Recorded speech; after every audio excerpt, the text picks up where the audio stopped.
Gutter Trash is a proud member of the Comics Podcast Network. Clark Kent has given up his powers as Superman to be with Lois Lane, but is unaware that 3 Kryptonian criminals have escaped from the Phantom Zone and discovered their powers under the Earth's yellow sun. Clark must decide between true love and ultimate power to save the world in Superman 2, the Richard Donner Cut.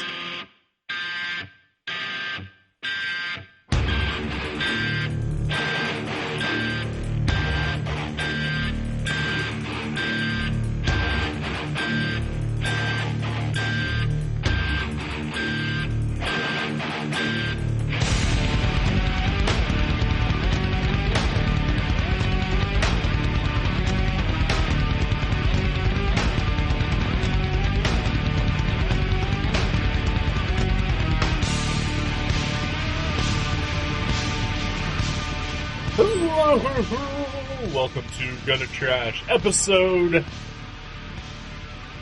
136. Superman 2, the Dickie D edition. My name is Eric. My name is Jason.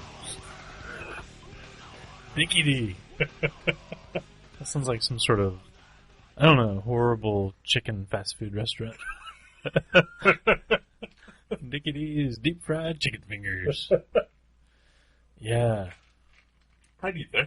Yeah? Yeah. Would you? Yeah. Why not? I could have a soda and some waffle fries. Yeah, there you go. I would hope they would. They have to sell waffle fries, right? Dickie D's? Yeah. Oh, yeah. At least crinkle cut. Oh, yeah. Yeah. Shoestring fries, maybe? No. No? No. No? No. You don't like those? No. I love them. No. That's just like super thin fries, right? Like the steak and chicken style? Yeah. God, those are the worst fries. Really? You don't Yeah. like this? Oh. Crinkle cut or waffle. That is how I prefer a fry. Yeah. I don't like McDonald's fries. I don't like that style. Oh, squishy and Squishy foul. and foul. Yeah. Or Wendy's, which is just salty and wet. And they have this uncanny ability to, like, the temperature drops exponentially Yes. as you walk away from the counter. It's like they're piping hot. You can see the steam come off of them when Yeah. they pour them into that cardboard bucket. Yeah. And then by the time you open the bag, it's like, I don't know. Wendy's. Huh. Maybe they ought to stop focusing on orphans and focus on fixing their fries. What about the orphans? What do they do with the orphans? They turn them into fries. Oh. See, I didn't even know that. That's how out of the loop I am, fast food wise. Last time I went to Wendy's, I think Dave Thomas was still alive.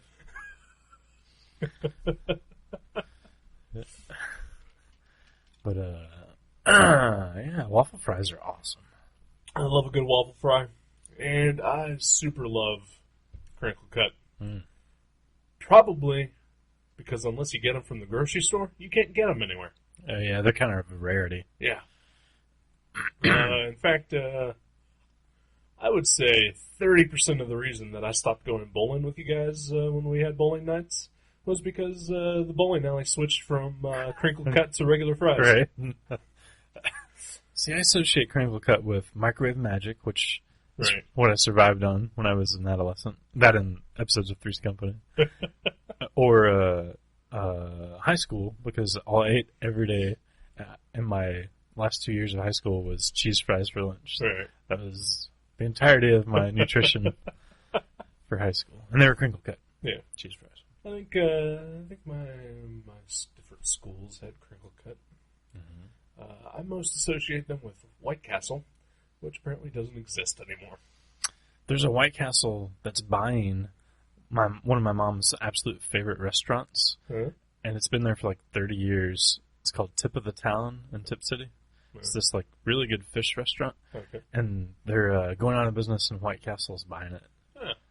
Well, I'm not traveling 45 minutes to get to a fucking White Yeah. Castle. Yeah, There's No. a White Castle near where I work, which is also, ironically, 45 minutes away. in a different direction. In a different direction. And, like, it's like a 5-minute drive from my office. But I'm not going to go there during my lunch break. It's Oh too far away. man, I wouldn't go there if it was a 40-second walk from my Well, house. it's because you're a dipshit. I've never liked the White Castle. Ever. I'm not saying it's good, Mm-hmm. but there is something about it that once in a while, just something deep inside triggers. Is that alcohol? No, it's not. Just I don't know what it is. And your retarded little joke has thrown me off, making me seem like I'm an alcoholic.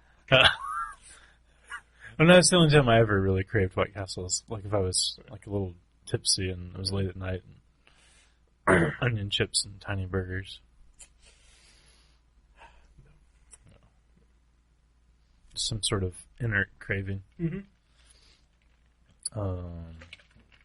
I actually made White Castle the villain's lair in a comic I drew when I was like 15. Like the like the back room was his like villainous torture chamber, Right. and he just like served burgers during the day. That's good. Yeah. Happy 4th of July, by the way. Yeah. That's tomorrow, right? It's technically tomorrow. Yeah. Or yesterday, as you hear this. Maybe. Yes. Yes, for us it's tomorrow. For everyone else it will most likely be yesterday. Except for the people outside. Except for the people outside right this minute who are celebrating right now. Yeah. My poor dog. She thinks she'd be used to it by now. She should be, but... Yeah, I mean, it happens every year. Yeah. She doesn't have a calendar, though. She's, like, always left unaware. And, I mean, is it just me, or have, like when I was a kid, like, I remember pretty much 4th of July, the actual 4th of July, was generally the only time that fireworks would go off. Right. And then, like, somehow, like, in the past 5-10 years, like, fireworks, start, like a week before, and then continue on for, like, the next 2 weeks. Yeah. And then, like, especially in my neighborhood here, like, May, September, January. Right. There's always fireworks going off. Maybe it's like a birthday thing it's become. Like people do it on their birthdays. I remember when I was a kid, like sometimes you would, like a couple days after the 4th, like on the 6th or 7th, you'd be like, oh wow, shit, we forgot these bottle rockets. Right. And then you'd go in the backyard and you'd shoot them off. Right. But then that was it. It wasn't like you saved them or like you Right. shot any off early. But yeah, it's like, it's just society crumbling. It is. Yeah. There's no structure anymore. They can't even do the holidays right. Everyone just, everyone's ruining it. They're gonna start giving Christmas presents out just randomly, like in August. Yeah. Well, Christmas in July. Yeah, well, I've heard about that. Yeah. That's kind of funny because the episode of League Night that came out this past week was the Christmas episode. Yeah. It was the Christmas episode of the Justice League. Oh, okay. Yeah. Did you actually record it on Christmas? No, Okay. no, we recorded it. I would be surprised. Like March. Too But, bad. That's awesome. yeah. Oh, society. What is wrong with you? We need something or someone to just sort of take control of things. And, It's like come here from afar, right. And, maybe with a couple of cohorts. right, and just sit straight. Just lay down the law. And just roll with sort of an iron fist. It sounds like someone I would kneel before. I would kneel before that person too. Yeah. I would totally kneel before that person. If only there was such a person. Yeah, if only there was. We can dream. We can dream. So, Oh. Jason, Yeah. we watched a movie tonight. Yeah. Yeah. It's called Superman 2. The Dickie D The version. Dickie D edition. Yes. It came with crinkle cut fries, a pack of vinegar, and a chicken finger. What's the vinegar You for? pour it on the chicken fingers. Yeah, that's gross. Oh no, you put that on the fish, right? That's what you do. You put vinegar on the fish. You can do whatever the fuck you want with vinegar and fish. I'm not having any of it. You're not a fish guy. No, not at all. Not at all. texture thing or taste thing? Yes. You're not a fan of the aquatic animals? I like shrimp. I like a crustacean. That's right. Yeah, you do like the shrimp. I like Crab. a crustacean. Crab, lobster, shrimp. Those are all A-okay for me. Actual fish, no, fuck off. Okay. Huh. Does shrimp have claws or legs? Or Yeah. Okay. Yeah. So you don't like the legless animals? Sure. Yeah. You know, actually, I don't like snakes. I don't like worms. You never ate a snake? Nope. No. No, I'm just talking in general. Mm-hmm. You know. I mean, honestly, I really don't like fish in general either. Like, I see a fish tank, I'm like, fuck those guys. Really? Oh, yeah. Oh, man, I love a fish tank. Love it. I saw an oddly placed fish tank the other day. My coworker got a flat tire and had to get it fixed. It was in his spare tire. Oh, what? He had a fish tank in his spare tire. No. Oh. It's like, because that would be awesome. That would be awesome. Kind of pimpish. Yeah. Kind of Dr. Seussish. Yeah, or pimpish. Yeah. Dr. Seuss was the original thing. That is true. But we went to this tire place in the ghetto, and they had a gigantic fish aquarium, like, in the lobby. Really? Yeah. Full of fish? Oh, yeah. Okay. Yeah. Huh. Yeah, you don't Bizarre. You usually don't see... you met a Chinese restaurant, maybe. Maybe. Doctor's office, possibly. Possibly. Grocery store. Aquarium. Aquarium, definitely. Pet store. Yeah. Someone's house from 1970. Wow. Did the tire place also have shag carpeting? No. No. Okay. But the fish tank was made out of paneled wood. Nice. Yeah. Classic. That is cool. Wow. The outside of the building was painted purple and yellow. This sounds like an episode of Spider-Man and His Amazing Friends. With Mabel. It was Dr. called, it was called Frump's tire discounters. And there was a cat named Mabel walking around? Yeah. It had the most unnatural cry. Oh, man. That is a joke that no one will get. Unless they've watched the episode of Spider-Man and His Amazing Friends with guest starring Dr. Doom entitled The Fabulous Mr. Frump, which we watched last night. Yes. It was pretty amazing. It's probably seriously, I think it, like, I always loved the Seven Little Superheroes because it had, like, you know, Namor and Doctor Strange and everybody. And I loved the ones with the X-Men in them. But that is possibly the best episode I've ever seen. It was like people experimenting with LSD, hardcore style. Yeah. Wrote And it. they made a cartoon. Yeah, a superhero cartoon with Doctor Doom in it. Yeah. Right. It's worth looking for. It is. However, it's the wrong superhero we're here to discuss.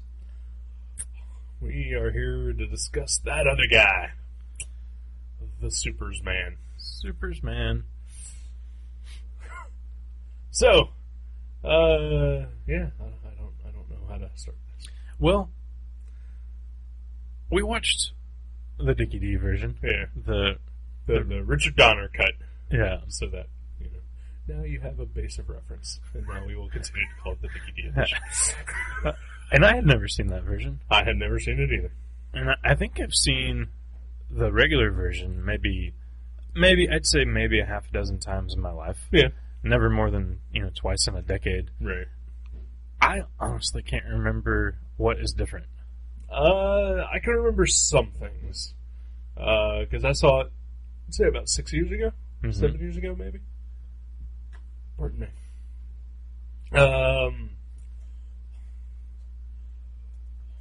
I know for certain there's a scene in which, in the original, the theatrical version, in which Clark falls into a fireplace, and that's how Lois discovers That's he's right. Superman. Spoiler. Wait a minute. Clark Kent is Superman. Spoiler. Yeah. Spoiler. Yeah. Sorry. Yeah. Sorry.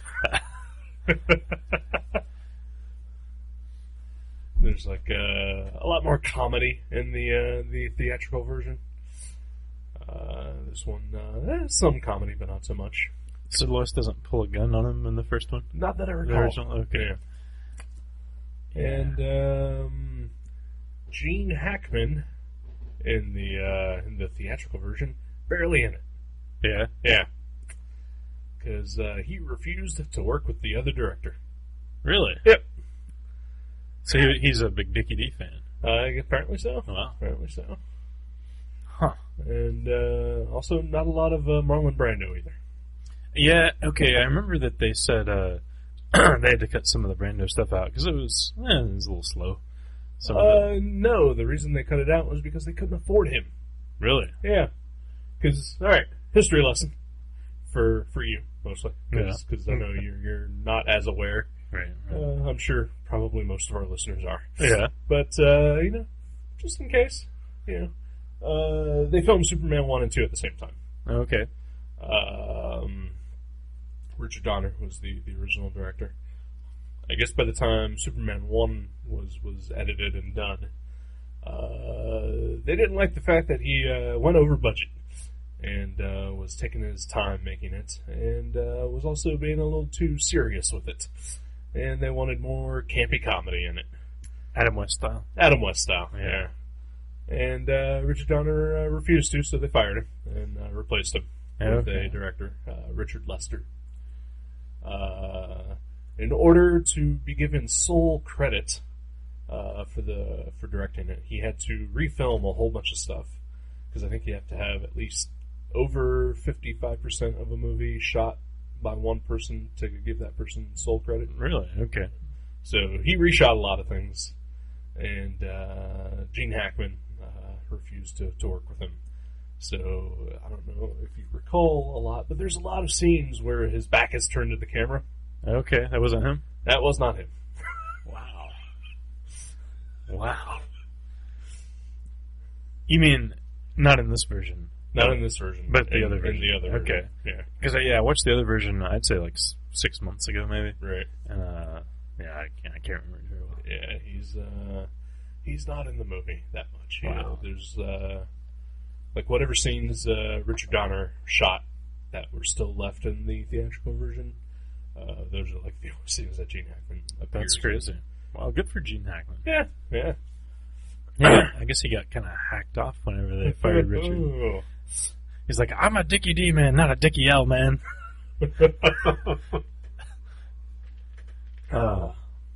And then famously, there's the scene in the theatrical version in which Superman rips his S-shield off of his chest and throws it at the big guy, and it wraps him up.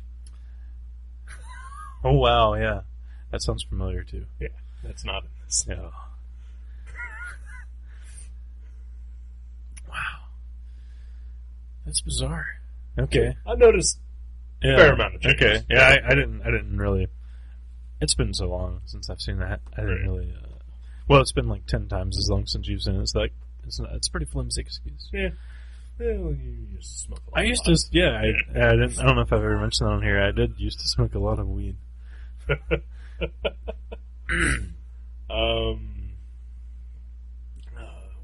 was I saying?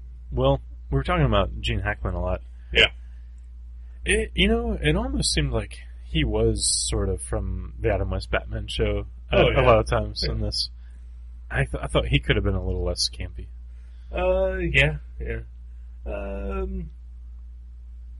Yeah, I guess there's no real excuse. I will say this, though. Gene Hackman is a fantastic actor. I think he's great. He's got a lot of charm and personality that comes out in a lot of his roles. And I think that totally makes up for the fact that his Lex Luthor is terrible. Yeah.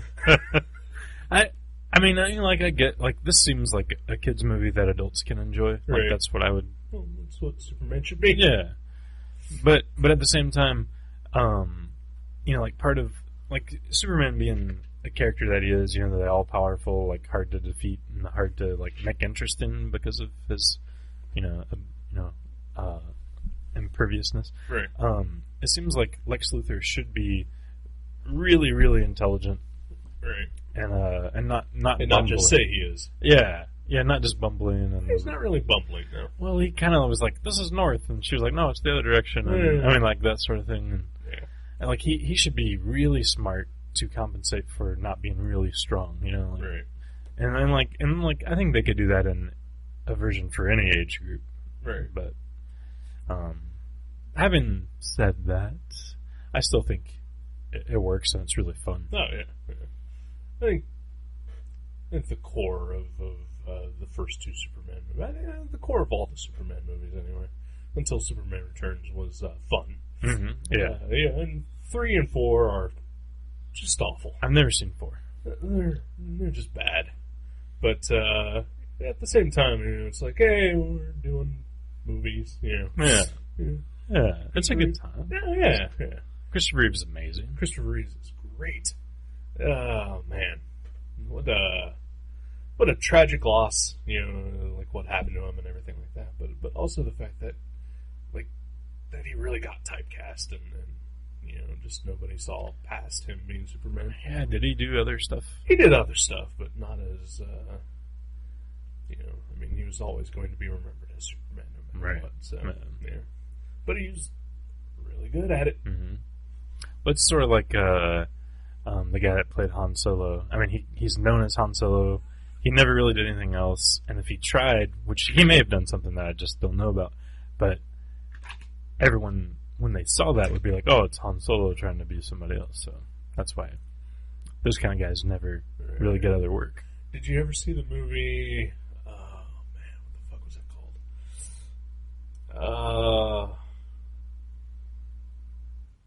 Regarding Henry? Oh, that's the one with the Han Solo guy, right? Yeah. Okay, I've seen that. So see, he's done something. But see, I was like, oh, it's just old Han Solo. You know, Yeah. I mean, there was one point I think he wore a vest, and I was like, oh, typecast. Yeah. That's too bad. Yeah. But you know, I mean, they both found work, you know, here and there. They just, you know, never nothing as big. He probably does like the Motor City Con or something. Christopher Reeve's dead. Oh no, the other guy. The Han Solo guy. Yeah. Oh no, yeah. I know my nerd actor history, alright? Sorry. I'm talking about the Han Solo guy.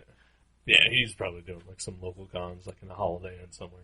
Let's on the break. Let's remember to IMDb him and see if he's done anything else other than Regarding Henry, which I'd forgotten about. Yeah. But, yeah, I mean, obviously it took me a while to pull that. So, So anyway.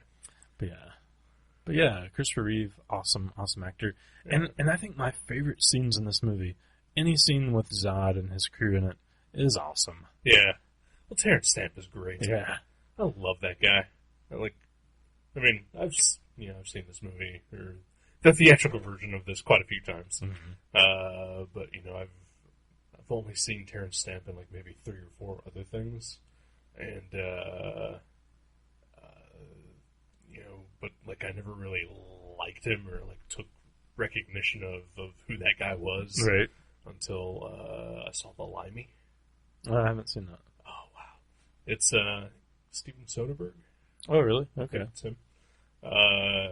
It's like a crime drama where Terrence Stamp plays a criminal who's been in prison for like 30 years, and he gets out to find that his daughter's dead, been murdered. And so he basically is trying to figure out who killed her, and just plays this fucking badass 70-year-old British ex-con. Wow. And it's fucking great. I'd like to see that. Yeah, it's pretty awesome. Isn't he? He's in Smallville too, isn't he? He did the voice of Jor-El in Smallville. Okay. There. That's pretty ironic. Probably not. I'm pretty sure that something his purpose. Yeah. He didn't just apply for the job and they're like, "You're hired." Wait a minute, you look familiar. Yeah. I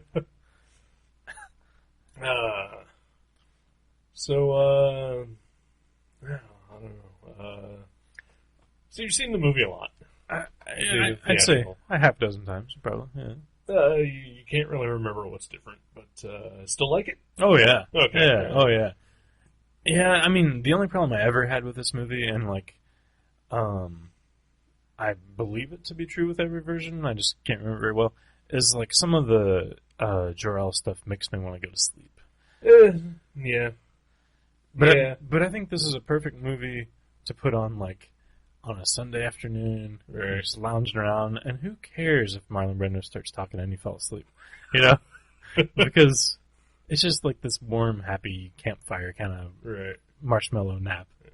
Marlon Brando kind of has a sleepy voice. He does. Yeah. Yeah. And I'm sure whoever his dialogue was pasted onto probably fell asleep while standing there too.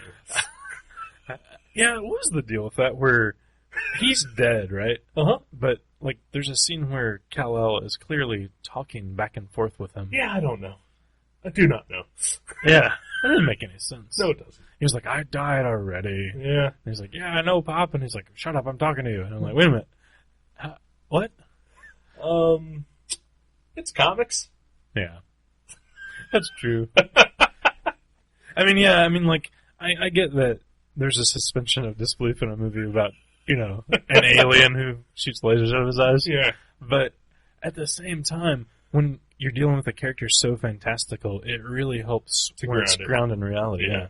And I am this guy. I'm on your side. Yeah. I am 100% on your side with this. So, like, how about the scene where, in a light spring jacket, he hitchhikes to the North Pole? Yes. I got problems with that. I got problems with that too. Because I was going to bring that up. Because, I was going to wonder, first of all, they fly to the North Pole. It is the North Pole, right? Oh, yeah. Fortress of Solitude is in the North Pole. They did. I was like halfway through. I was like, well, maybe I'm just remembering that wrong. But then I listened for it, and they said North Pole. North Pole. All right. Yeah. They fly there, and then Superman decides to get rid of his powers to live with Lois Lane. Who needs them? A move that I still can't understand. Yeah. Even if I found Margot Kidder to be attractive, or I found Lois Lane to be a sympathetic, likable character. Yeah. Why remove your powers? Why get rid of your powers? They've obviously had sex at that point. Yeah. Yeah. Yeah, move on. Yeah. Yeah. Find a different lady. Well, that, or, obviously the whole woman of tissue thing, not an issue. Yeah, that's true. Or he could have just said, yeah, I got rid of them, and then, Right. Yeah. Yeah. Whatever. But, okay, so they, travel back to, I'm assuming, Canada, because that would be the closest continent to, the North Pole, from where they're at. Right. Where'd they get the car? Because, if you'll remember, Lois Lane, didn't have, anything other than her sundress she was wearing. Right. And Clark had, at least, a windbreaker. Hey, he probably had some walking around money in there. Yeah. At the North Pole? Yeah. Is there a car rental place in the North Pole? I've never been there. I couldn't tell you. See, that whole area of the movie was a little problematic. Yeah. And then, of course, him walking back from, again, I'm assuming Canada, right, to the North Pole on foot in his windbreaker. Still bloody from the fight that he had in Canada. Yeah, at the bar. Yeah. And I swear that none of those people were Canadian in that bar. Yeah. Or the diner. Yeah. But, I feel like an internet asshole picking it apart. Guess what? Yeah. You're an internet asshole. That's what we do. Yeah. But I realize... That's the subtitle of this show. Internet assholes. Gutter trash. Internet assholes. That sounds better than Booze Comics or whatever it was. Well, remove the booze. Oh, yeah. That's right. And I get suspension of disbelief, and this is for kids, and, whatever, it's fun. Yeah. But, there's, some fine-tuning that could have worked. I understand. I am with you on this. Yeah. And spoiler, towards the end when he's like, it makes all the time go backwards, except for in that one diner. Because everything had already happened there. Right. Because they remembered him. Yep. Yeah. And also, why bother? Why do that again? He's a dick. Yes, that's what it comes down to. Superman is a dick. Yeah. Superman is a gigantic dick. Yeah. Yeah. And he's not too smart either. No. But, why? They did it in the first movie where he reverses time. There's another plot hole. He reverses time so that the whole, like, Lex Luthor setting off missiles to destroy California or whatever, and Right. stop Lois from dying and all that, and the missiles from being shot off. And yet the movie starts off with the missiles being shot off so that they free the prisoners from the Phantom Zone. Well, he missed one, maybe. Yeah. He missed one. Maybe since this is the Richard Donner cut and they did film both movies at the same time, maybe the original version wasn't supposed to have the flying around the Earth. Like the first one. Huh. That's possible. Maybe they threw that in there, and because other change from the theatrical version was he makes Lois forget with a super kiss. Ooh. Okay. How did he... so it was all just the flying around the world in this one that made her forget. Okay. Wow. Huh. Yeah, was there flying around the world in the second one? The theatrical second version? No. No? Okay. Just the super kiss. Okay, well that makes more sense. Yeah. So maybe that was his intention. I just said a super kiss makes sense. I thought you were referring to the flying around the world, saved for the second movie. Yeah. That makes sense. Apparently, super kiss, actual power he had. Really? In the Silver Age. Really? Oh yeah. Well, rarely used. That's pretty cool. Yeah. Just like on Valentine's Day or No, whatever. who knows? Yeah. After all his raping. Yeah. Yeah. See, much like his other power of shooting a miniature version out of his hand of himself. That was a thing Yeah, that's a thing. in the Silver Age? Yeah. That's Joe. Yeah. I kind of wish Joe was here now. I know. God damn it. He'd be defending this movie up and down. I love this movie. Yeah, me too. I love this piece of crap movie. This piece of crap movie with a shit ton of plot holes. Is awesome. And some bad characters. It's fantastic. Yeah, It's is. fantastic. Yeah. Here's what about the scene where they're supposed to be newlyweds and Clark's hairstyle changes every scene? That actually can be explained. Oh yeah. Due to the fact that this is the Richard Donner cut. So like every other scene was like the Richard Linklater who did it. Lister. Yeah. Okay. I think there were some of the recovered footage was shot earlier than some of the other footage. Okay. So it was just sort of interspersed. I will say this: I've seen a couple of the special features for the first Superman movie, and that entire scene was the screen test that they used to figure out who was going to play Lois Lane. Really? Yeah. Okay. Huh. And Margot Kidder just happened to have a gun in her purse. Right. And she improv that, and they're like, that's exactly what we want in this kids movie. Bitches packing heat. In fact, if we could just call it Bitches Packing Heat instead of Superman, it'll get the kids into the theater. Yeah, I could see that. For some reason, I'm beginning to take offense over you saying kids movie over and over again. Yeah. I don't know why. But it's offending me. Because you like it so much. Yeah. And you're like, I'm not a kid. Yeah. No, I like it too. I really do. Like, this isn't the last time I'm going to watch it. I've seen it a half dozen times. I'm sure I'll watch it a half dozen more. But I think every time I watch it, I like it a little less. Yeah. Except for the Zod scenes. Man, he's awesome. Yeah. Still not looking forward to him being the villain in the new movie. Is he really? Yeah. In the new Superman movie? Yeah. But not Zod. He's not playing Zod? I think I'm about Terrence Stamp. No, Terrence Stamp is not playing Zod. Oh, okay. Yeah. But Zod's But in the Zod movie. is the Oh, okay. villain in the next Superman. I gotcha. Superman has other villains, people. Yeah. Superman has other villains. We got Lex Luthor. You got Ned Beatty. You got Miss Tessmacher. yeah. You got Frank in the diner. Yeah, he's got a plethora of Rogues Geller.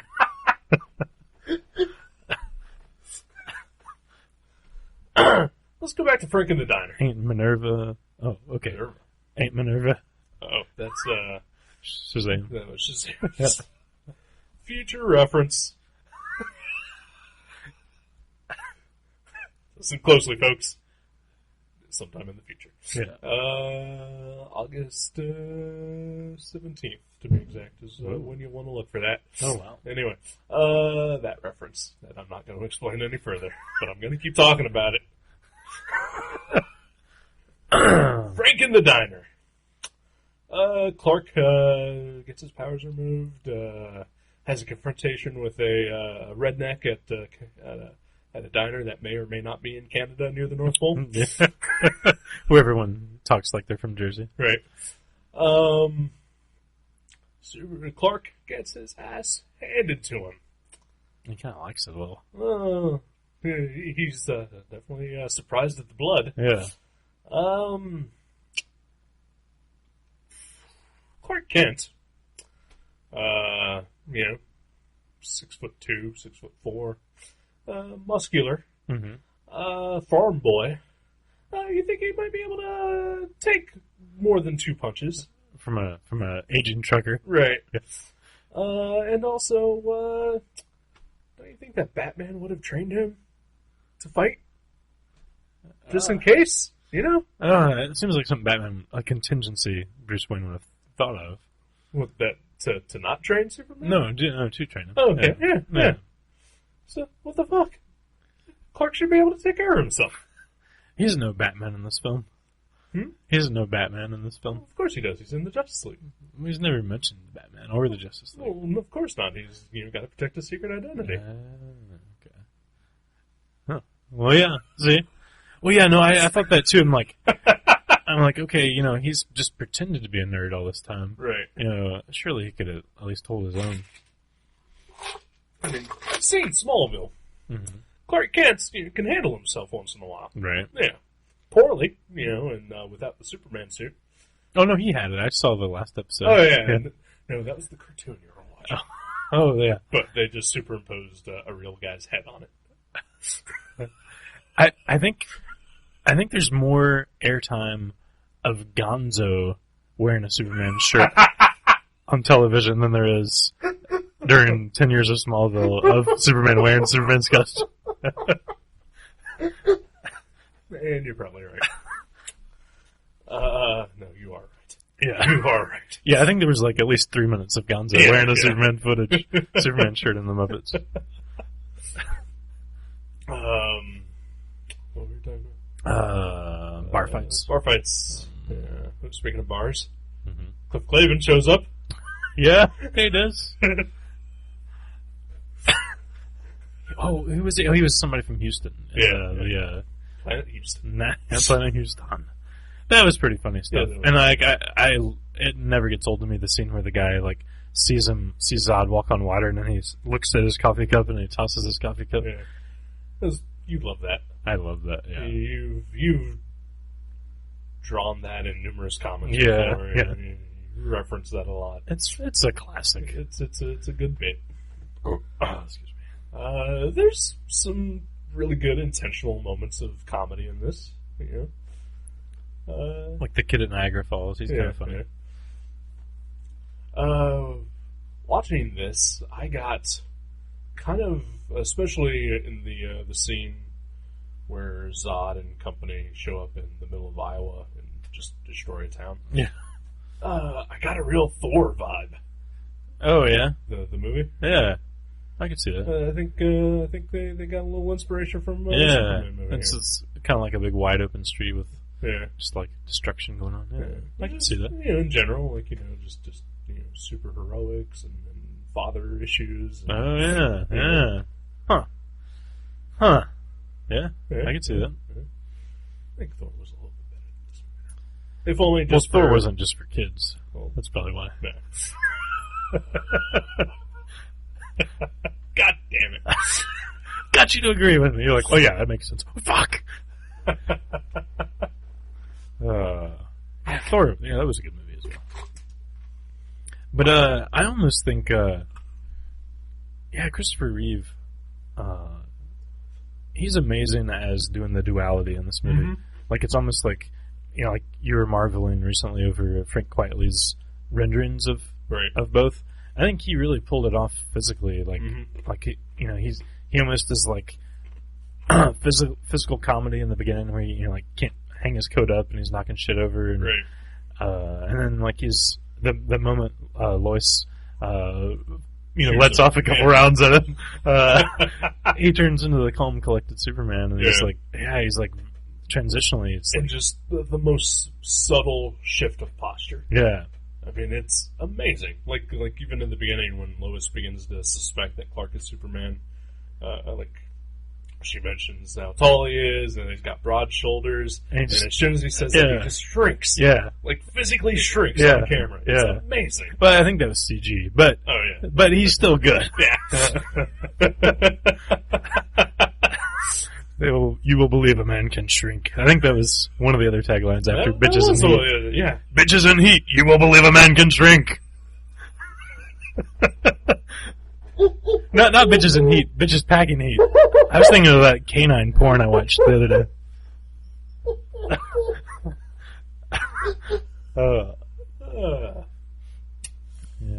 Yeah. Good stuff. Good stuff. I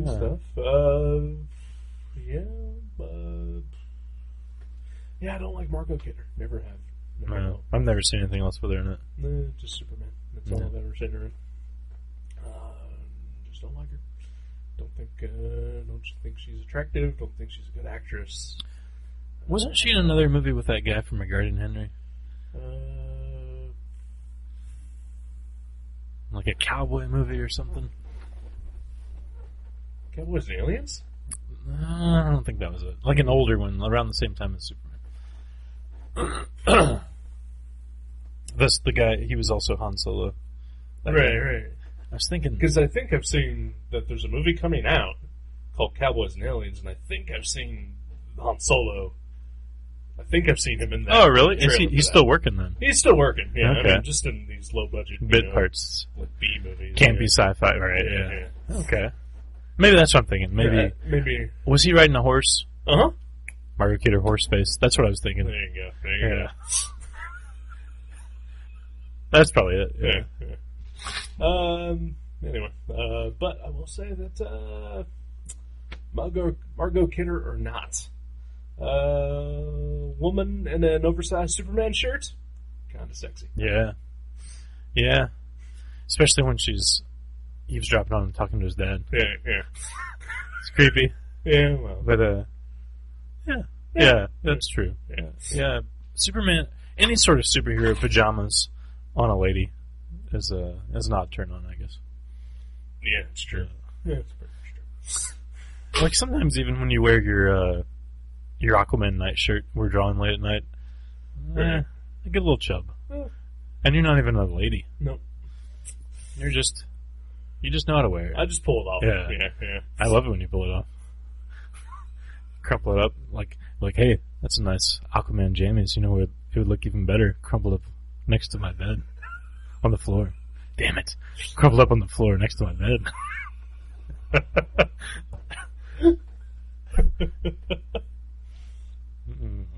Yeah, I'm glad we watched this. It's good. Maybe I'll watch the Dickie L version sometime soon. Right. I'm kind of curious to go back and see for myself what the differences are, rather than half remembering what the differences are. Right. Because apparently I remember more than you, but usually that's the case. Yeah. Like I want to. I could be making this up, but I could swear that there's even a scene in the original where the big Kryptonian Non. After Ursa discovers that she has heat vision, like he tries it out, but it doesn't work for him. Oh, really? Like nothing comes out of his eyes, or he fucks something up. Yeah, I think he fucks something up. Yeah, that sounds familiar too. Yeah, but they wanted a lot more comedy in the theatrical version, and Dickie D didn't want that. Yeah, played it straight. Yep. Well, I mean, I guess it worked. I mean, it was successful. Oh yeah, But you know, I think it's one of those things, like I mean, the first movie was so good and so successful that no matter what happened with part 2, it was also going to be successful. well, that's weird because the first one wasn't like a slapstick comedy, so I No. wonder why they were trying to. I mean, it had some funny moments, parts, especially Ned Beatty and Gene Hackman. right? Yeah. Yeah, maybe they just want to amp it up. Like, we'll really rub them in if we have a laugh-a-thon. Right. Speaking of successful sequels, no matter what happens, apparently Transformers 3 is made like $99 million this weekend. Wow, that's crazy. Despite the fact that part 2 is easily the most reviled movie I've ever heard of.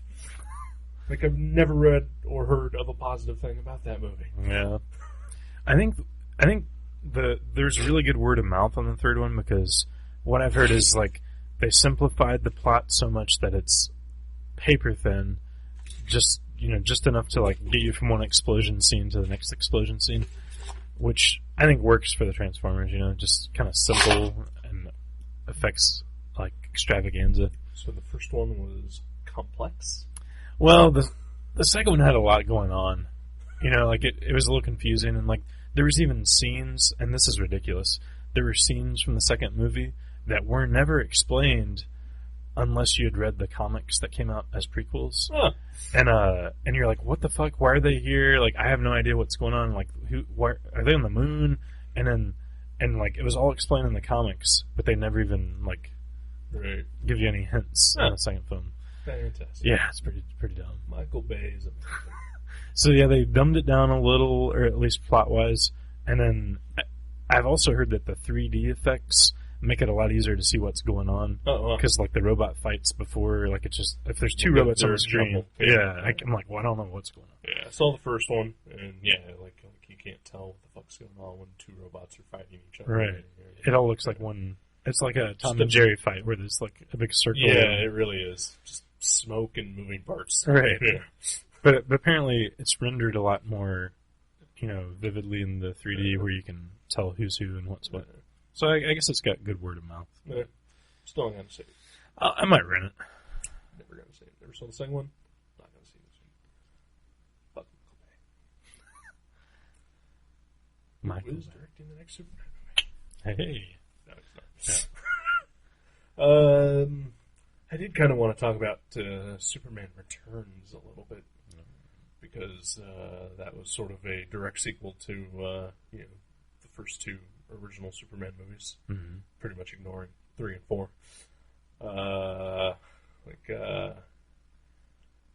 Because I kept thinking about that movie for some reason while I was watching this, and I really liked Superman Returns. Let me throw that out.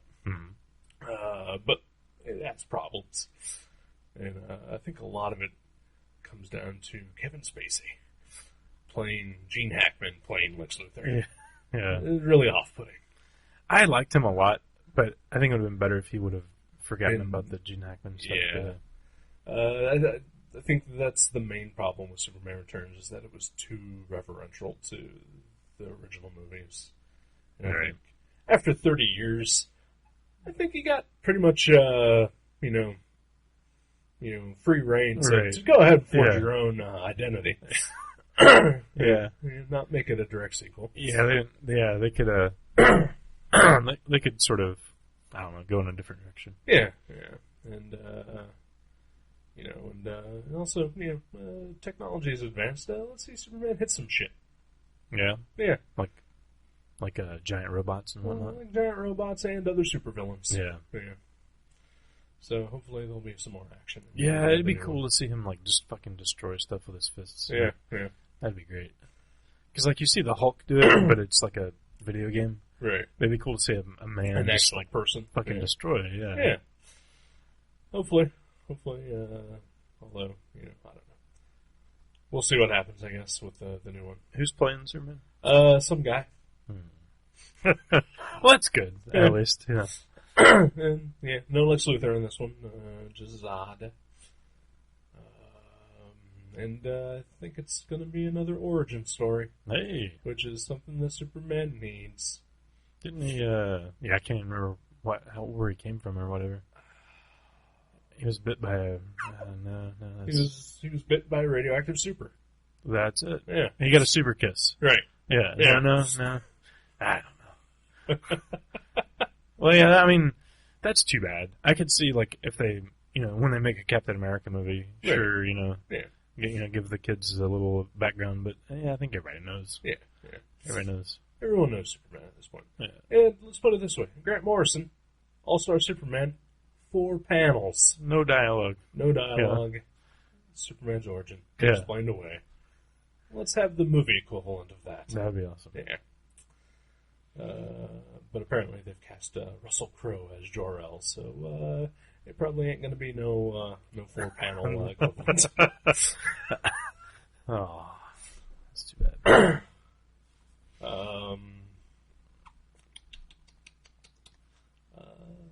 But Superman Returns, though, you dug it. I really enjoy Superman Returns, but I'm also aware that it has its problems. And, Superman seems a lot creepier in that movie. Well, deadbeat dad and spying on Lois Lane. Yeah, he's like kind of a voyeuristic deadbeat dad. We'll say this: Brandon Routh was great. Mm-hmm. I think he was almost as good as Christopher Reeve, and he also is super creepily, almost identical to Christopher Reeve. They're similar. They're very similar looking men. Yeah. In fact, there were a couple scenes in this one that I thought, wow, Brandon Routh really looks like Christopher Reeve. Yeah. And Christopher Reeve really looks like Brandon Routh. Is it that black hair in the Superman shirt? It may have been it. Yeah. May have been it. Because when I see him in that, it really sets it off. Yeah. But no, the new guy doesn't look anything like either of them. So who knows? Huh. So he's just like a no-name guy? He's been on some soap operas and whatnot? He's not been on soap operas, but he's got a movie coming out called Immortals or something like that. That looks like it's Clash of the Titans 2 kind of thing. Okay. But he's just a British actor. Huh. Buff dude. Well, that's cool. Yeah. No name? I mean, or unknown. Relatively unknown. Yeah. Yeah. That's cool. I'll check it out. Oh, of course you will. Check out all the comic book movies. Except for Green Lantern.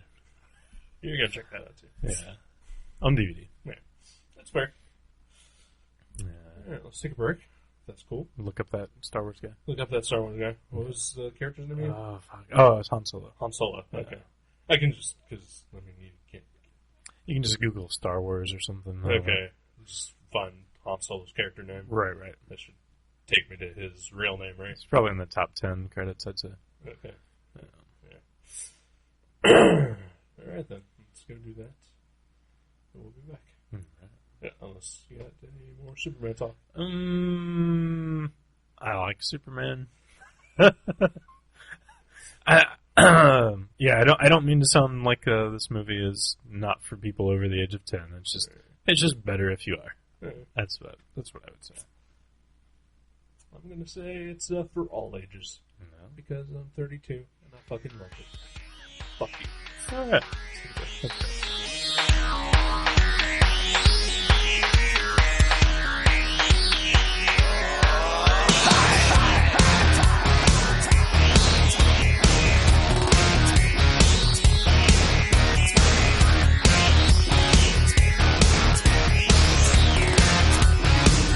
Dressing all in black, from your front to your back, and all your evil ways, they seem to go on for days, and as a matter of fact, you got one more night before you smash it up, burn it down, tearing up the underground. You wanna live like a super villain, back in the lineup before your time's up. You wanna live like a super villain.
Hey, welcome back to Gutter Trash. Hello.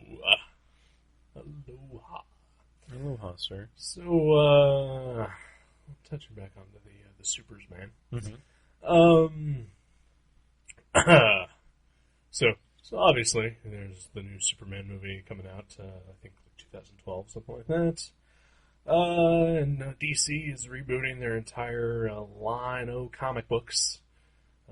Have we actually discussed any of that on this show? I don't know. I don't think so. Yeah. But Superman, there's going to be the regular Superman book written by George Perez, and then the Action Comics is going to be written by Grant Morrison and be basically the Superman origin book. But in the continuity version of Superman, he's going to have a new costume. Right. Designed by my favorite, Jim Lee. Yeah. And I don't know if you've actually gotten a chance to see his... I haven't. I've heard about it, but I haven't seen it. It's sort of, I guess, it has been made clear that the whole reason for redesigning Superman is to get rid of the red underwear. Really? Yeah. Which, again, it's a design that has lasted 70 years in one form or another. Yeah. And he looks like an action figure now. He wears essentially armor. It's really shiny, plated material with weird seams and pads and knee pads and giant clunky robot boots and a collar. And he's younger, right? And he's younger. Yeah. Yeah. I mean, Do you think that will be his costume in the next movie? in 70 years from now? No, I mean in Wow, that's a good point. That would be bizarre, wouldn't it?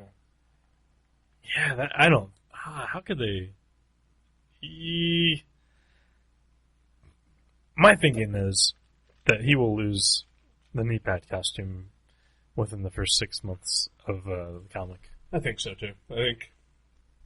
I think for a lot of the redesigns for the DC books, I think as artists begin to work on the books and get comfortable with them, may shed some of the excess stuff here and there. Right. Yeah. Yeah, especially if fans are writing in saying, like, Right. Why even call him Superman at this point? Right. Why not just make up a new character? Right. And I can understand, maybe this is some sort of preventative step, what with all the lawsuits between the Siegel Schusters and Warner Brothers, Right. Over the rights for Superman, that maybe they're trying to come up with a version that they can't be sued for. That's possible. Yeah. But still, I mean, Superman shouldn't be redesigned, but if he had to be, there's better ways to do it, in my opinion. Mm-hmm. And there's a website, I think you've probably been there before, Project Rooftop. Yeah. They do, oh, yeah. That's a good point. They do redesigns of, characters, or they display redesigns of characters, and they also critique whenever a character gets an actual redesign in the books. Right. And last week they did a 3-part thing over just random designs in the new DC. And they saved Superman for last. It pretty much thrashed it. I'd like to. I have to look that up and see that. I think that it's even in the previews. I don't like doing this usually while we're in the middle of the show, but I will bring it up. Right. Okay. Because we are talking about it, and it's a Superman episode. Yeah. Seems relevant, right? Yeah, we actually sold out of previews this month. Like, we never sell out of previews. We usually end up, giving the last couple copies away. Yeah. And we sold out like the first day because everybody's like eager to find out about the all the redesigns, and I think we gave them all homework to do, so they were getting the Cliff Notes version of the DC books to do their homework with. That was a little off-putting when I went in to buy my comics this week.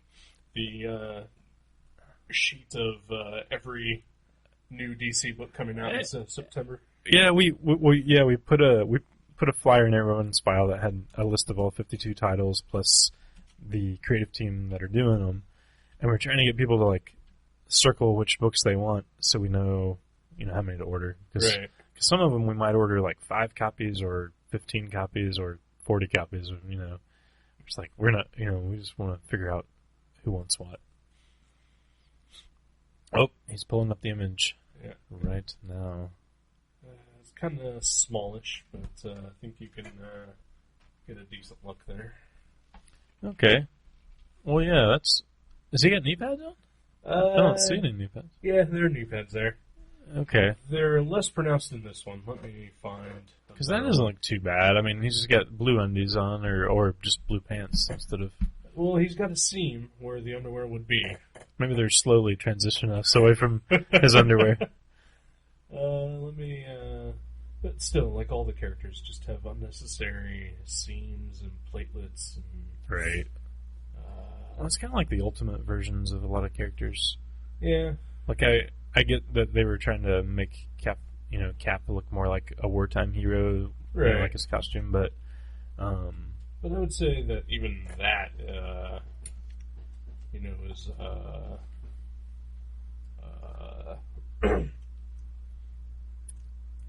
I think this design on that is smart. Mm-hmm. With making it look like like a wartime costume and being reverential to his actual superhero costume. And you're already talking about the movie version, right? Yeah. Mm-hmm. And, they're going to change that for the Avengers movie, too, so. Right, yeah, I'm sure they'll update him to look more like what we all know as classic Cap. Right. Cap is comic book industry slang for Captain America, for those of you out there. So we can't find pictures of knee-padded Superman for some reason. There's a baby in a Superman onesie, which is adorable. I think that's going to be my next tattoo.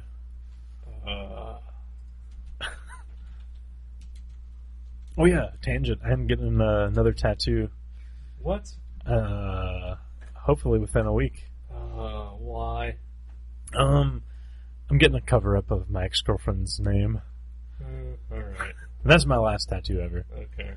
What are you getting in place of it? I haven't decided specifically, but I'm getting your new girlfriend's name. Yeah, and it's gonna be even bigger the name. Okay, there's some knee pads, but at least I was picturing like giant blue, like half coconuts, strapped around the back with a buckle. I really was. But like that's not terrible. It kind of is, though. Because if there's any character that doesn't need knee pads, yeah, it would be super. It's yeah. I like his boots. Really? No, not really. Yeah, I'm not a fan. It just looks like some Elseworlds like evil robot Superman or something. Yeah, or an action figure. It looks like it's a toy. Yeah, it looks like it has joints and swivel arm, battle grip. And like it's shiny for some reason, and it's got a utility belt, it looks like. You think maybe like that's what the kids want to see? Stuff that looks like toys? I don't know. I guess according to a bunch of middle-aged white men, then yes. Well, that's exactly what the kids want. I've seen Big. I know that middle-aged white men are in tune with what kind of toys kids want to buy. More so than James Caan ever was. I mean, this is like super visual, but I think that this costume would work a little bit better without the seams and without the knee pads.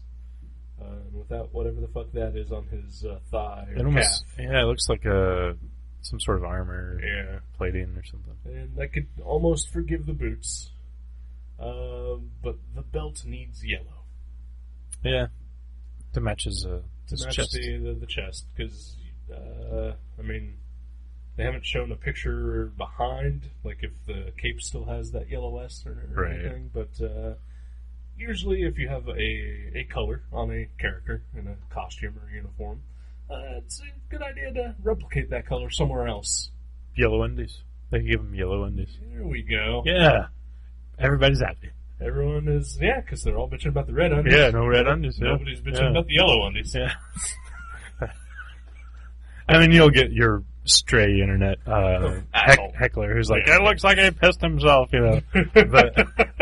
But we'll us true fans will know. Right. So now you've seen the Superman redesign. It's not as bad as I was picturing, honestly. Yeah. But it's not. It's not good. It's not cool. It comes down to unnecessary. Right. Yeah. Like just like you said, all the stitchery and whatnot. It's not a character that needs It's not sleek. Yeah. I mean, Batman, I can see getting away with that because in the movies he's got the clunky armor and everything like that. Right. But characters like him and the Flash, they don't need that. Right. Yeah, the Flash, especially. Well, Well. What are you gonna do? I'm gonna bitch about it endlessly. Yeah, that's what the internet's for. That's why I live here. Yeah.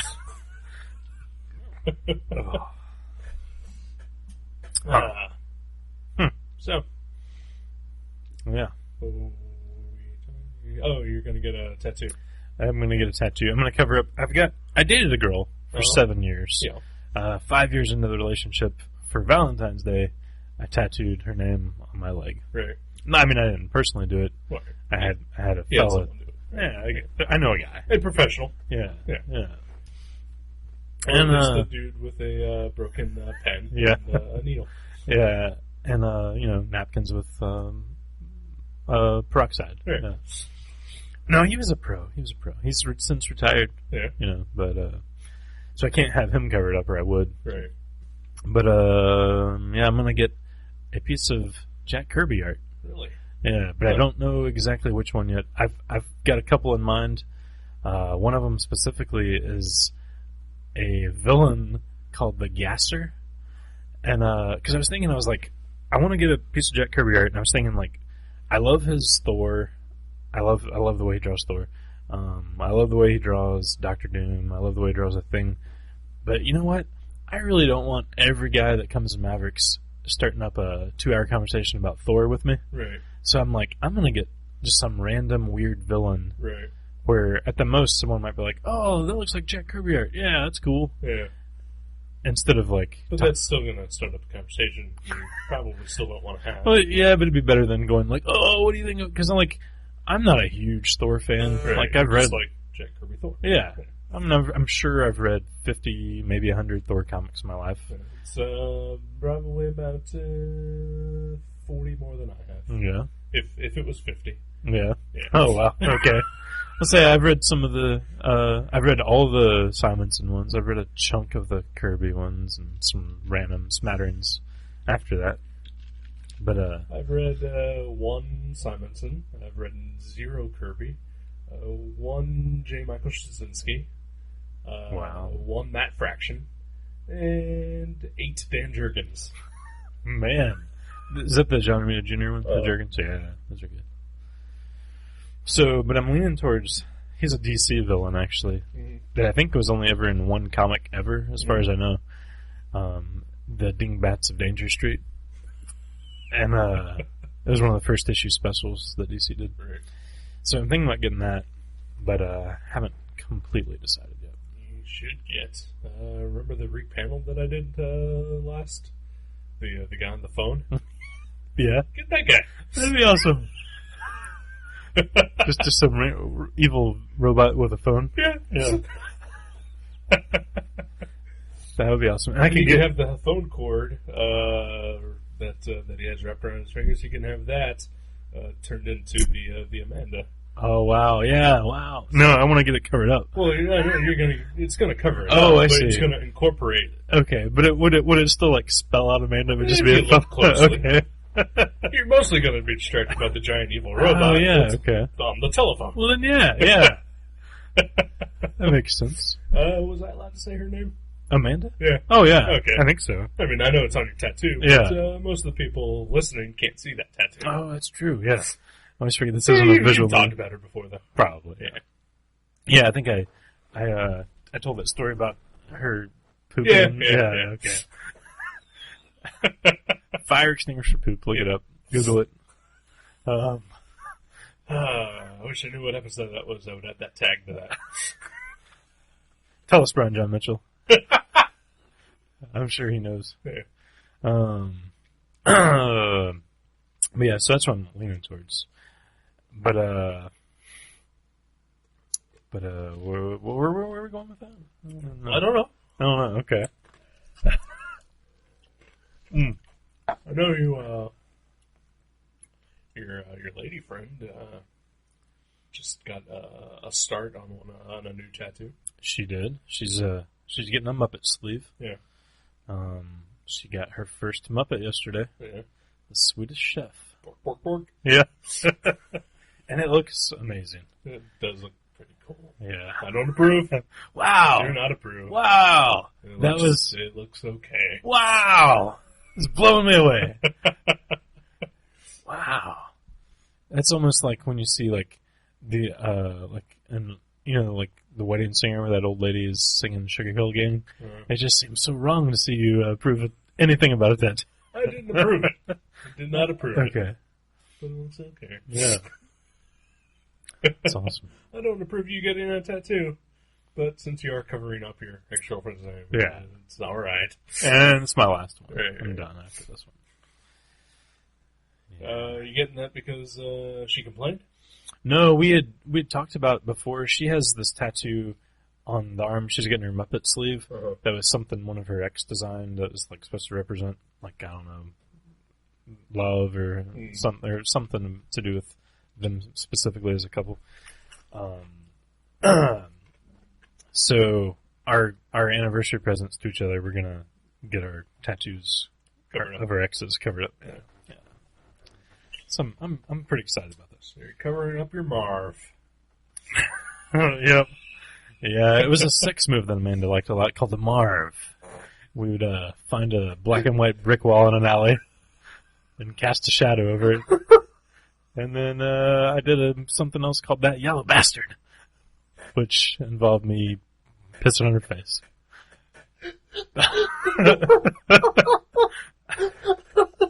But I never got that tattoo, so I won't bring that up.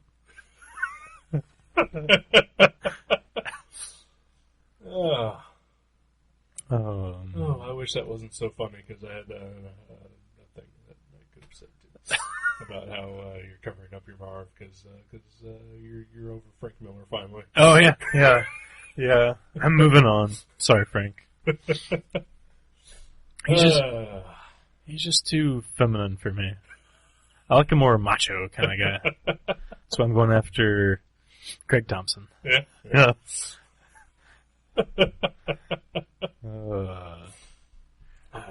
But today, though, speaking of my girlfriend, Yeah. she was not feeling very well today. All She's right. not Sorry to having hear that. a good day. Yeah, she was kind of supposed to be here. She watched this with us. It was It was an idea, It was a last minute invitation. Yeah. We invited her Friday. but I would have happily had her on the show. Mhm. It's been a while since we've had a guest. She said she was excited. Yeah. She wasn't sure if she'd be up to it, Yeah. and she wasn't. That's fine. It's her way of saying that she doesn't want to spend time in my house with Right. me. That's fine. Right. Whatever. I'm Who could blame her? totally taking that personally. So I went over there today, and we just kind of hung out. We ordered pizza, watched What pizza? Cousin Benny's, and we watched. You're not. I'm already disinterested. You know. We ordered. You ordered the shittiest pizza ever. We got a Godfather's pizza. Okay. Yeah, you're back in. I'm back in. All Let's do right. this. We got a Godfather's pizza, and we watched a Tina Fey movie. No, we watched Hobo with a Shotgun. Yeah, that's what we watched. No, we watched the Tina Fey, Amy Poehler movie called Yeah. Baby's Mama, I think it's called. Baby mama. Baby Mama. Yeah. And it was pretty funny. All right. But after that, I was like, we should get out of the house and do something. So we went down the street, and I said, hey, we've been talking about for a while. She doesn't have a bicycle. Uh-huh. We've been talking about riding bikes together. Uh-huh. And I was like, we should Well, go. it's kind of hard to do when you don't have a bicycle. That's true. Well, I've got one, Right. but she doesn't have one. Right. So I was like, we should remedy that. Let's go to the bike shop and look around. So we went to K&G Bike Shop in Xenia, right by our house. Right. They were closed today, Right. which, tangent. It seems like something that should be open on the weekends. I mean, this was like 3 o'clock. It wasn't like they had already closed for the day. Well, it's Sunday and it's a holiday weekend. I know, but I think they're closed on Sundays. I think that's what their signs. That's fine. I see. I don't. Okay, because this is a thing. Chick-fil-A's closed on Sundays. You don't hear me bitching. But I really want some fucking Chick-fil-A. All right, on a Sunday. on a Sunday. Well, but that's a religious thing. This isn't not a religious thing. How do you know?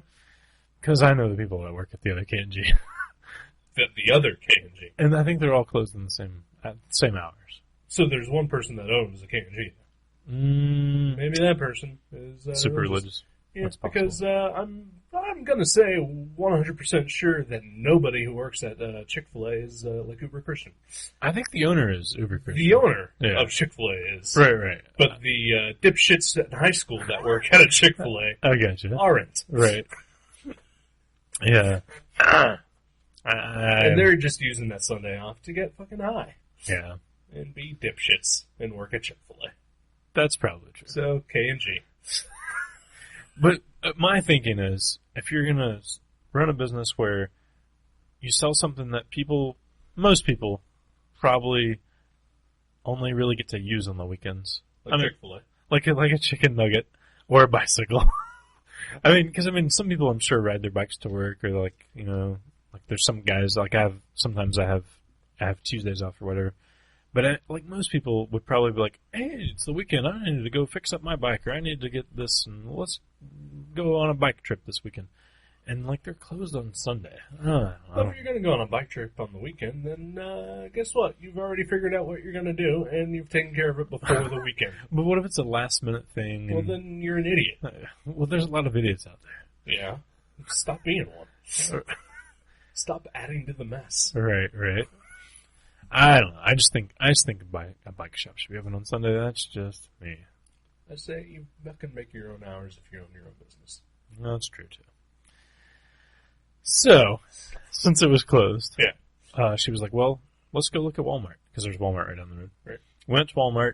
They had bikes, and they were open. By the way, Walmart's open on Sundays if anybody needs to go. Walmart's open 24/7. Yeah, and so we found the bikes, and she even saw one she really liked, but they didn't have any that were her size. Yeah. So we were like, okay, what's halfway between Walmart and a small K&G bike shop? Kmart. Yeah. So there's a Kmart right a few blocks from our house. So we went there. They had the perfect bike. It was right size. Wasn't too expensive. And I said, let's buy it. So we bought her a bike. Yeah. And the funny part is, it's a girl's Wait. bike. It's a girl's bike. So it's like sky blue with like a white seat. Streamers. It didn't have the In a pink streamers. basket. It did have a place on the back to put a basket, and it has yellow flowers painted all over it, like all over the powder blue, armature of the bikes. I'm gonna say something here, and I don't mean any offense by it, but your girlfriend is a tiny, tiny lady. She's she's a short lady. This a kid's bike? It may have been a kid's bike. It said girls, and she was like, oh, it's a girl's bike, and I was like, well, you're not a boy, you're a girl. That's perfect. Because she needed a 24-inch wheelbase, and like the smallest ones at Walmart were like 26. And so this one, it's kind of small, and it's probably meant for like a tall youngster. But hey, That's weird because a tall youngster would probably be taller than your lady. Oh. I'm thinking about a youngster like, Like 3? no, like a kid, not like a high school 4-year-old. I was thinking 12-year-old, maybe 11. When's the growth spurt coming? Like 7. Oh, okay. But it's perfect for her. Okay. Bottom line. But we took it out to the car, and it wouldn't fit in the car. Well, I would assume because I've had bikes in my car before. Really? Yeah. Yeah. You see that big tire streak on the back seat? No. Yeah, there's a big tire streak on the back seat. All right. Sometimes they're ones that the front wheel will come off or something. Okay. But this one's more like... Well, also, to be fair, you're somewhat of an avid biker. You are friends with people who bike a lot. I'm not so much of an avid biker as I used to be. Maybe you're more than me. Okay, yeah. Because you just said something about wheelbases. I don't know what the fuck you're talking about. Just like the radius of the wheel. Whatever. Okay. But I'm thinking that you and your friends with your bikes, you probably all have tricked out sort of, I've got a bell. bike enthusiastic bikes. Doogie does. He's got like the fixed gear and all that kind of stuff. I've got a kickstand and a bell on mine. The bike enthusiasts, did I tell you this before? They're totally against the kickstands. They think it's basically like one step away from training wheels, basically. Having a kickstand on your bike. So like me and Doogie, a week ago, we rode down to Belmont Party Supply just for him to get some beer. And I put my kickstand up, and then he had to like spend like 2 minutes trying to prop his in a way where the front wheel didn't like turn a little and then the whole thing collapsed. And I was like, oh, you should get yourself one of those kickstands. It's like, I don't get that at all. Is it like a weight thing? Well, I think Is the extra ounces of a kickstand detrimental to the speed? Right. Well, I think it's what it stems from, honestly, is like the because a lot of the racers, they're like, whatever we can remove to make the bike faster, and so like the professional racers, I can see that. Like they get rid of anything. Right. Like the NASCAR drivers would get rid of, But he's not a professional racer. He's done a few races, some alley cats and whatnot, but yeah. But also mostly probably for fun. Yeah, for more than fun. anything. Yeah. And he's not really in contention. I mean, he doesn't expect to win, and he's never placed in the top 3 or anything, and he's never expected to. So yeah, I don't get it. Like but I think it's where it stems from. They're like, I want to be like the pros, Right. And I give him a hard time about it, but deservedly so. yeah. So, but anyway, her bike has all the stuff, Right. It's got everything. Kickstand, brakes. Kickstand. Actually, it only has those like air brakes, like the backspin brakes or whatever. Yeah. Like it doesn't have the handle brakes. That's fine. Yeah. It's when I last had a bike, that's all I had. Really? See, mine's got handle brakes. So we tried to stuff it in there and it wouldn't fit. And then Kmart's only it's like 3 blocks from our house, something like that. Yeah. And so I was like, hey, Just ride the bike. yeah, we're gonna just ride it home. And she was like, I really don't feel comfortable. I'm just kind of. She wasn't feeling good. Right. And I was like, fuck it, I'll ride home. You drive my car. And okay. To add to this little bit of comedy, right, you are significantly taller than she is. I'm about 2 feet taller. Yeah. No, I think I'm easily a foot taller. Yeah. You're like what, 5'11"? Yeah, 5'11". 5'11". Yeah. 5'13". That would be 6'1". You're like 5'10", 5'11". Yeah. And she's, I don't know, 4'11", 4'9", 5'1", something like that. So yeah, I'm a foot taller. And so I get on her bike, and I look like, those like thuggy G guys that they look like they're basically on a recumbent bike already. And my knees are like taller than my shoulders on this bike, and I start pedaling her powder blue, yellow flowered bike through the downtown of White Trash Xenia on the streets. Yeah, I ride the streets because that's what I do. But as I'm leaving the parking lot of Kmart, she's getting in the car, and I'm riding through the parking lot of Kmart, and I look over and there's this dude getting into his car, and I swear he's just following me with his eyes, as if I was, I don't know, skateboarding upside down or something. He's just looking at me like, what the fuck? But yeah, I rode home. I rode, the 3 blocks or so home on her lady's bike, her little lady's bike. I sort of wish that I would have been in contact with you at that point in time, or not with you, with Kathleen. Yeah. So I would have advised her to roll down the window of your car and yell out, "Faggot!" Yeah.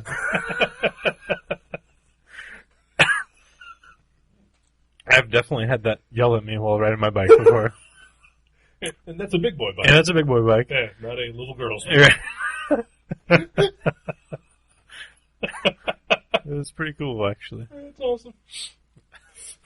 It was really hard to ride up the hill because it's just one gear, you know. It's not like a 10-speed or anything, and since like it's not really built for my legs, Right. like there was like a portion where you know there's like a block where you're riding uphill, and that was like it was like hard to do. It's really weird. Were you at all wearing, because you occasionally will wear a button-up shirt over a regular shirt. Were you wearing that at all? I was wearing a Jack Kirby Mr. Miracle shirt and a backwards New York Mets baseball cap. So no overshirt. No. See, because if you had that, you could have just buttoned the top button. Oh, wow, yeah. They're like, stop it. I totally wish that there would have been one of those, because like my bike that I ride has one of those bells, like it's ching ching, and I totally wish that would have had one, because when that dude was giving me the stink eye, I would have been like ching ching and stared him down. He probably would have ran me over. Probably, yeah. But, at least a horn. Yeah. oh yeah, I used to have one of those too, but it busted, so I had to get a ching ching.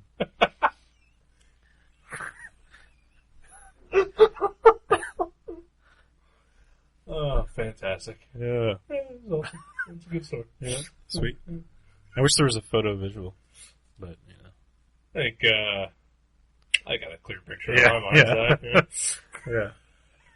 It was kind of like, have you seen Goonies? Yeah. You remember when Brand is riding the? Yeah. Oh, that's another Rich Dickey film. Oh yeah. Uh-huh.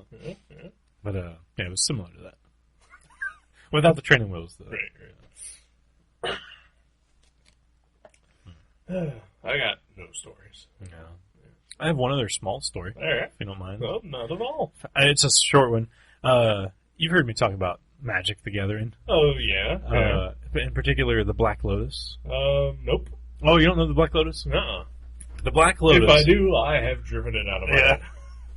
Okay, well, it is to Magic: The Gathering what Action Comics #1 is to comic books. Okay. It is by far the best Magic card. There are 3 different sets, Alpha, Beta, and Unlimited, that it comes out of, and there's a Magic store that's like the biggest dealer of Magic on the planet Earth, from Kentucky, Okay. and they Magic's are us. it's Troll and Toad, and and actually the guys that own that used to own Troll and Unicorn in Huber Heights. It was a comic shop in Huber Heights. But I probably went there once. oh yeah, I used to go there all the time. Overpriced. But As are most comic shops. well, to give you an idea of how much and how coveted this Magic card, the Black Lotus, is worth, they will buy any Black Lotus from any of those sets in any condition, as long as it's all in one piece, for a minimum of $500. Wow. Yeah, What the fuck? that is the cheapest that they will pay. So it could be crumpled, You could but as long as it is a whole card. you could put it in your back pocket, drive around for a year, and they would buy it for $500. Wow. Yeah, that's how expensive this thing is. All right. Like we've had ones that were priced at like $1,800 before, Seriously. $1,500, and we've sold them. Yeah, Fuck. yeah. It's crazy. All right. It's Yeah. crazy. All right. I'm not. Yeah. But anyway, so one of our regular Magic It's customers, just a card. oh, it's just one card. It's just uber powerful, and they haven't printed it since 1994. Okay. So, and it sort of built up this mystique. It became this thing. You know. So anyway, one of our regular Magic customers, he comes in, like 8-10 times a year, but he's like consistent for like the last 10 years. Right. He called the other day and he's like, hey, I'm in this kind of money crunch. He's like, I want to sell you guys, I have a Black Lotus I want to sell. He's like, but here's the thing. He's like, I'm only in a money crunch for 2 weeks, and he's like, is there any way I could basically pawn it to you and just buy it back for the same price in 2 weeks, and if I don't come back, you can sell it for, whatever. And I was like, that seems totally fair. All right. He's a good guy. He's done us right a lot of times. And if he doesn't come back, we can sell it for $1,000 probably. Right. Because it's beat up, but it's still, Right. I'd say $700 or $800 version of the card. And so anyway, he comes in. I give him the $300. I take his card. I'm like, yeah, that's cool. Hide it away. And then he says, he's like, do you know anybody want to buy a human skull, do you? And I said, what? And he said, yeah, he's like, I got this human skull I'm supposed to sell for this guy. He's like, and I'm having trouble finding anybody to buy it. And I was like, I'm pretty sure that's illegal. And he goes, no. He's like, no, I didn't like dig it up or anything. It's not like something like that. He's like, it's like an artifact.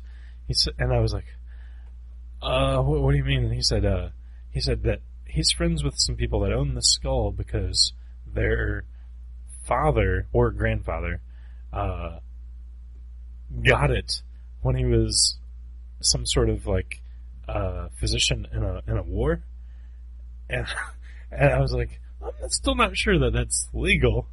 And he goes, no, well, I mean, it's been like 40, 50 years. He's like, it was like, some sort of, it was just like something they used for medical purposes, and he's like, I think he did steal it, but he's like, but it's all legit. It's not like we grave robbed or anything. And he goes, and the people that I'm selling it for, originally, they only wanted like $100 for it. He said, but then they started looking it up on the internet, and he said, and now they want $1,000 for it. He said, but anything that I sell it for over $1,000, I get to keep 30% of. And I was like, back up.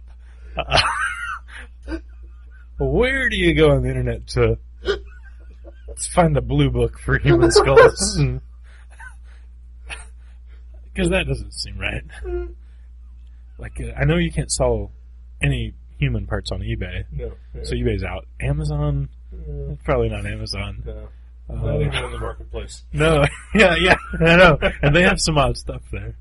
But he's like, yeah, I don't know where they looked it up, but he's like, now they want $1,000 for it. And I was like, well, if I think of anybody with $1,000, and he goes, well, he's like, just so you know, it has all the teeth. He said the mandible is not attached, but it's present. And he said, the it has that half circle cut out, so there's like a lid, but the lid is there too, so it's all there, but the jaw and the lid are not attached to the skull. So if anybody listening is in need of it's a good Halloween prop. You could put a candle in it. You could put the trick-or-treat candy on the porch in the human skull. I know he'll probably listen to this like a month from now, but Kurt, yeah? I can see Kurt using it. Yeah. Photo reference, like drawing reference. Yep. Maybe Matt Brassfield, movie prop. Yeah. Did you tell Brassfield? No, I haven't seen him yet. Tell him about it. Yeah. Yeah, email. I'm sure he's got $1,000 to spare. Oh, yeah. He works at a used video game store, of course. Yeah. Email Jason at guttertrash.net. Skulls as a subject. But only serious offers. Yeah, seriously, yeah. Yeah, I am not making this up. And I honestly don't think he is either, because this guy is by the very definition of the word, the jack of all trades. Right. Like, I've seen him be in some weird business transactions, possibly drugs in the past. I know used cars, expensive magic cards, and now human body parts. So yeah. I never found out any more information from him about the skull. Right. But yeah, let's go ahead and use our vast audience to see if we can find a buyer. I even asked him, I was like, do you have it in the car? He's like, I don't have it in the car. like, that would be silly. It's not entirely a dumb question. Yeah, I know, right? I thought maybe it was in the trunk, Like, I would imagine it was on the seat or hanging from the rear view. We get a box at least. Yeah. There's some styrofoam peanuts in there, Did he try the new pawn shop next door to you? Oh, he totally should have. Yeah, they have like laptops and bass guitars. They could use a skull. But yeah, if that doesn't work out, or he gets jailed for some reason, we get a Black Lotus for $300. a minimum of $200 profit. That is it's far more interesting than anything that would have happened to me this week. So, Does it surprise you that a skull's worth $1,000? yeah, It does me too. yeah. Or why anyone outside of the medical field would have need of a skull? Yeah. It makes me think twice about. I was going to donate my body to science, but maybe I should just, like let somebody sell it on eBay. Yeah, I'm not donating shit to anybody. Yeah. Fuck science. What if they found out, they harvested your soul or something?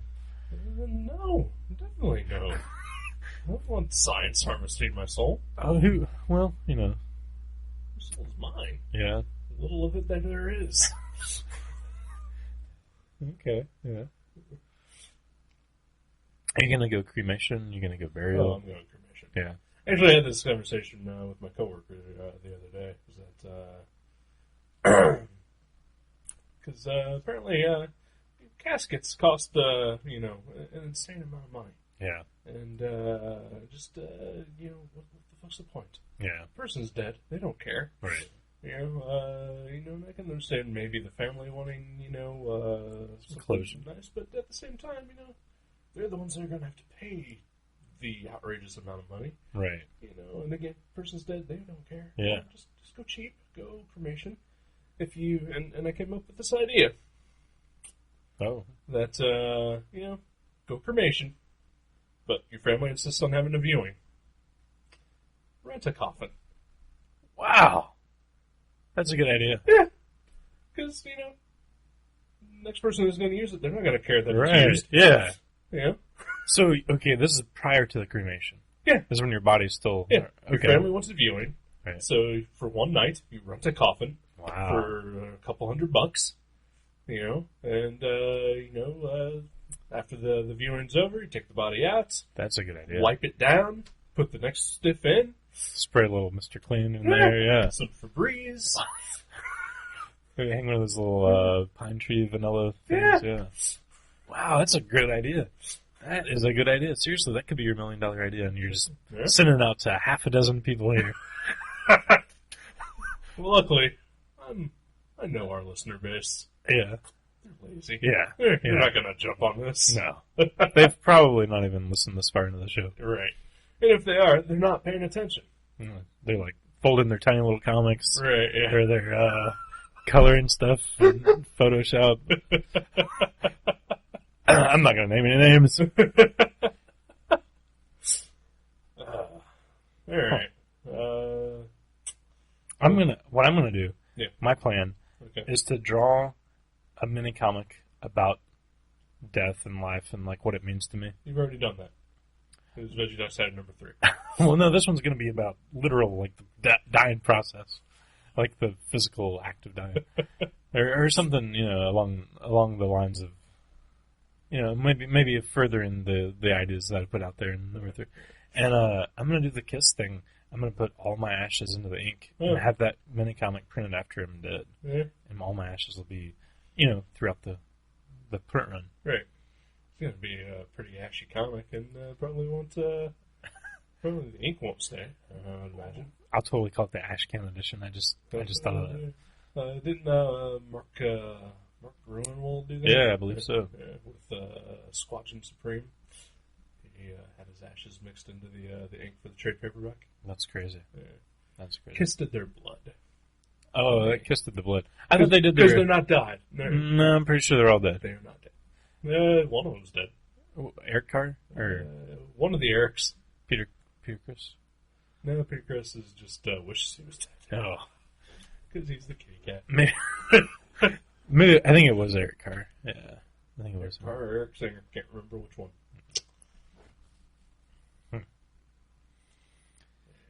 So, yeah. Alright. So, let's go blasting off into space with the Ace Man. And fucking end this. Yeah. So tell me what comic I need to read. Well, Me too. I always feel like I should build up somehow. Like, Oh, I was sitting under an umbrella. I like that sort of thing. No, you should totally build it up. Oh, really? 'Cause Okay. I build it up every week. Okay. Well, Always to disappointment. Well, Always the disappointment. Well, okay, I'll try to continue that Okay. Right. long stretch of disappointment. I picked a book. I was at Half Price Books last weekend with my lady friend, and I was looking through the graphic novel section, and I saw something that caught my eye, and I picked it up, and I was like, "This looks neat," and I was trying to think of a shitty Top Cow book. but they're all so good. You couldn't think of one. You're like, Velocity. No, that was amazing. Backlash. No, that was pretty fucking stellar too. So no, it was and I was confused because I confused the name of the cartoonist with another person, and like after I bought it, I still thought it was the wrong person. Right. But once I started reading it, I was like, wait a minute, this is not the same person. Like the art style is way too different. And it was a book by. So you were thinking it was Jack Kirby, but it was really Alex Ross. Yeah. Who knew? Yeah. It was called Kirby Genesis. It had a picture of Jack Kirby on the inside. No, this was a book called Fun Home by Alison Bechdel. Yeah. And that was what I was going to pick. Oh, okay. So veto away if you want, but No. I started reading it, and like it started out way too similar to something we very recently reviewed. Okay. It reminded me a lot of Stitches by David Small. Okay. Very similar. Sure. But then, like, it sort of changed and like wasn't the same, but I just still didn't want to do it. I was like, I want to do something completely different. Okay. So, So you bought Fun Home. bought Fun Home. And you self-vetoed it. I read it and self-vetoed it. Okay. And by the way, like, if you ever want to borrow it and read it, it was fucking amazing. I do. Yeah. I kind of hope right now, kind of wish that you would have picked it instead. Really? Whatever you're picking now, I probably would rather read Fun Home. Oh. But I will borrow Fun Home. Okay. All right. Well, you could always, if you do end up vetoing the thing I pick, Yeah. Fun Home will be my second choice. But spoiler, I already said what I thought about it. Whatever. But so I found another book that Yeah. I'd been wanting to read. Same day?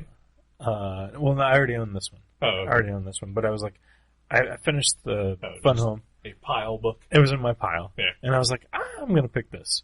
So I picked Black Diamond Detective Agency by Eddie Campbell. All right. Yeah. Yeah. Cool. Let's do it up. Sweet. Better than From Hell? Is it readable? Is what I'm asking. Oh. Shorter. It's definitely shorter. It's in color. So it's got both of those things going for it. But there isn't a comic better than From Hell, so sweet. All right. Yeah. Well, I have that one here, and Okay. next time I see you, I'll bring Fun Home over. Oh, okay. And if you want to pick it, Well, happy 4th of July, everybody. I think the show has gone on so long that it probably actually is the 4th of July right now. possibly, yeah. So let's wrap this up. Black Diamond Detective Agency. I can already guess what song you're going to pick for the show next week. Is there a song called Detective Agency?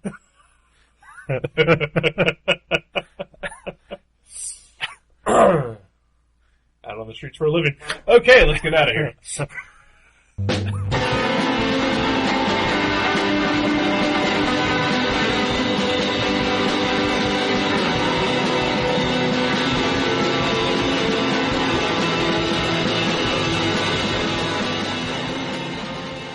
You can subscribe to Gutter Trash at iTunes or directly at guttertrash.net. If you go to iTunes, please leave us a review.